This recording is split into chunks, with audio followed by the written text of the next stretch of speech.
আপনি যদি ইমো ব্যবহারকারী হয়ে থাকেন তাহলে অবশ্যই এই 5টা সেটিং করে রাখুন। তা না হলে আপনার ইমোর কল রেকর্ডিং ফাঁস হতে পারে, আপনার ইমোর ভিডিও কলের স্ক্রিন রেকর্ডিং ফাঁস হতে পারে, বা স্ক্রিনশট ফাঁস হতে পারে, বা আপনার ইমো অন্য কেউ চালাতে পারে। এরকম অনেক রকম সমস্যা আপনার ঘটতে পারে। তাহলে এই সেটিংসটা অবশ্যই দেখে নিন। তাই এই ভিডিওটা আপনি দেখলে আপনি ইমো সম্পর্কে অনেকগুলো সেটিংস জেনে যাবেন। তাহলে চলুন সেই ভিডিওটা শুরু করি। প্রথমে আপনি কি করবেন, দেখুন ইমোটা আপনি ওপেন করুন।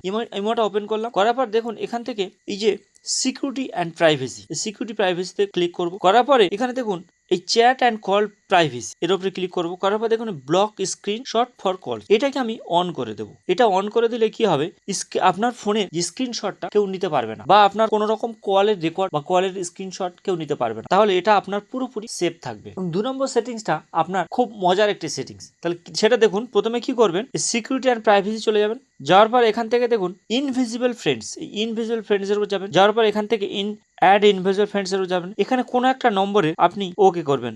ধরুন আমি এই নম্বরটা ওকে করছি, করার পর এখান থেকে ডান করে দিলাম। দেওয়ার পর দেখুন এখানে ধরুন এখানে পাসকোড দিতে বলছে, তো আমি একটা পাসকোড দিয়ে দিলাম, দিয়ে এটাকে আমি এনেবল করে দিলাম। এটার মজার কাহিনী হচ্ছে এটাই যে আপনি ধরুন তার সাথে কোনোভাবে কথা বলছেন, এখন কেউ ওই সময় এসে গেল, তাহলে আপনি কি করবেন, সেই চ্যাটটাকে ইনভিজিবল করে দেবেন, ফোনটা নিয়ে শুধু এরকমভাবে 2-4 বার নাড়া দেবেন।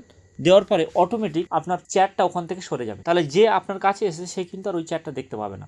তাহলে এটা প্রাইভেসিও দেয় অনেক। পরের সেটিংসটা হলো, আপনার ইমো অন্য কেউ ব্যবহার করছে কিনা সেটা আপনি বুঝবেন কি করে। তাহলে প্রথম তার জন্য কি করতে হবে, আপনি এর চলে যাবেন, এখানে গিয়ে সিকিউরিটি অ্যান্ড প্রাইভেসি এর উপরে চলে যাবেন। যাওয়ার পর এখান থেকে দেখুন ম্যানেজ ডিভাইস, এই ম্যানেজ ডিভাইসের উপরে আপনি ক্লিক করলেন। করার পরে এখান থেকে যে মাল্টি ডিভাইস এটাকে অন করা আছে। এখন এটা যদি অন করা থাকে অন্য কেউ আপনার ইমো ব্যবহার করতে পারে। তো আপনি যদি এটাকে ডিসেবল করে দেন তাহলে এই ইমোটা আর কেউ ব্যবহার করতে পারবে না। তাহলে আপনি পুরোপুরি সেফ থাকবেন। তাহলে আমি এটাকে ডিসেবল করে দিলাম। এখন এই ইমোটা, আপনার ইমোটা অন্য কেউ আর ব্যবহার করতে পারবে। তো এইভাবে আপনি আপনার ফোনটা সেভ করে রাখবেন। তাহলে বন্ধুরা ভিডিওটা যদি ভালো লেগে থাকে তাহলে প্লিজ চ্যানেলটা সাবস্ক্রাইব করে দেবেন, আর লাইক শেয়ার করতে ভুলবেন না। তাহলে বন্ধুরা ভিডিওটা যদি ভালো লেগে থাকে বা আপনার কোনো কাজে এসে থাকে তাহলে প্লিজ চ্যানেলটা সাবস্ক্রাইব করে দেবেন, আর লাইক কমেন্ট শেয়ার করে দেবেন। ততক্ষণে ভালো থাকুন, সুস্থ থাকুন, দেখা হবে পরবর্তী কোনো ভিডিও।